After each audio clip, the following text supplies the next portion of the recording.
को समान अधिकार है। उसकी वोट में भी उतनी ताकत है जितनी वोट में की ताकत महाराजा की। ये कोई छोटा काम नहीं था। अगर इसको गहराई से सोचें कि वो क्या दे गए हमको,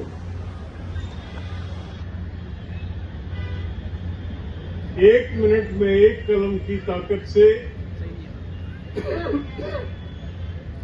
वो जो सदियों की दास्तां, वो जो सदियों की गुलामी थी, उसको एक झटके में उड़ा के रख दिया उन्होंने। आज ऐसी महान आत्मा को अपने श्रद्धा सुमन उनके 34वें जयंती पे अर्पित करने के लिए हम और आप इकट्ठा हुए। ये केवल मात्र एक फंक्शन नहीं कि हम आए, हम जैसे मंच के कुछ लोग भाषण दें और आप सुन के चले जाएं। ये एक ज्योति जो उन्होंने जगाई थी, उसको जिंदा रखने की कड़ी, उस ज्योत को बुझने ना दें, उसको मजबूत करें। वो हमको कहां ले जाना चाह रहे थे, उस लक्ष्य की तरफ बढ़े, तो सार्थकता है हमारी और आपकी यहां इकट्ठा होने की। इस देश में 15 और 85 का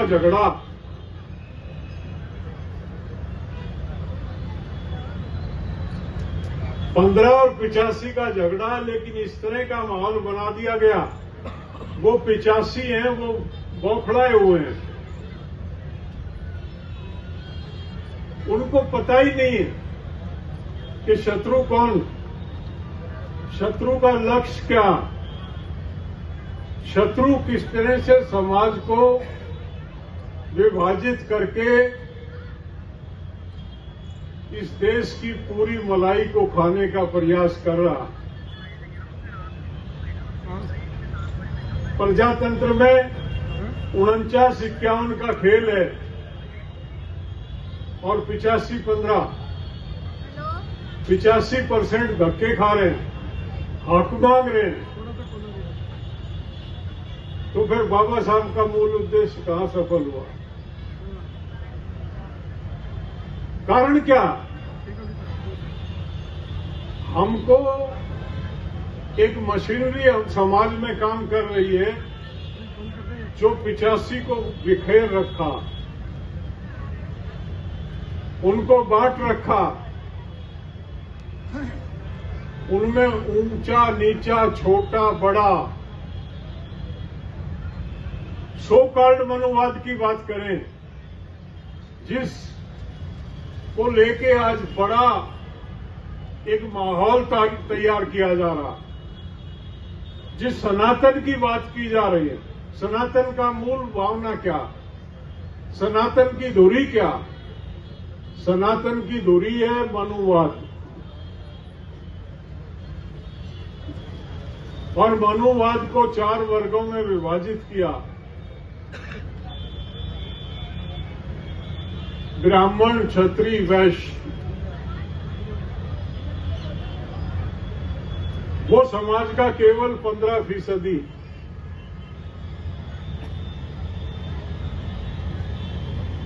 चौथा वर्ण कौन सा बचा? शूद्र। अगर उसकी बात करें मनुवाद, 85% उनकी व्याख्या के अनुसार, हम उसको मानते नहीं हैं, लेकिन उनकी व्याख्या की अगर हम का विश्लेषण करें, उनकी व्याख्या के अनुसार 85% हैं हम। लेकिन हमने भी ऊंच नीच का भाव घुसा दिया। हमारे नौजवान भी गफलत में गुमराह होकर घूम रहे हैं। हमारा चोली दामन का साथ रहा है। कोई समाज रहे हैं, एक कमेरा और एक लुटेरा। हम कमेरे वर्ग के लोग हैं, हम मेहनत कश लोग हैं, हमने कमा के मेहनत करके खाया। हम झूठ की दुकान नहीं चलाते थे, हम फरेब से अपनी रोजी रोटी नहीं कमाते थे। कोई षड्यंत्र समाज में नहीं करते थे, मेहनत करके खाते थे, लेकिन हमने हमारा विभाजन किया। और मुझे कहने में संकोच नहीं, बाबा साहब ने जिस शिक्षा की बात की थी,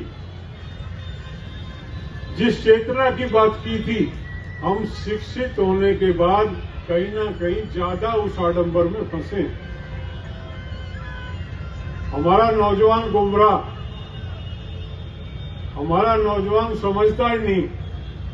यात्राएं आप देखें, जो मेरी उम्र के या मेरे से थोड़ा छोटे बड़े हैं, उनको पता है इस तरह का कुछ नहीं था, मेहनत करके खाते थे। आज 12 महीने यात्राएं चलती, सड़क पे झंडा लिए जा रहे हैं, कोई किसी का झंडा लेके जा रहा, कोई किसी का झंडा लेके जा रहा। ये पहले नहीं था माहौल, पिछले 15-20 साल से यात्राओं की बाढ़ आई हुई है। समाज को बखेरा जा रहा, नौजवान को गुमराह किया जा रहा। ये समझने की आवश्यकता, जिस दिन इस देश का 85% कमेरा इकट्ठा हो जाएगा, उस दिन कोई समाज की समस्या बचेगी नहीं। किसी से मांगना नहीं पड़ेगा, निर्णय और फैसला हम करेंगे।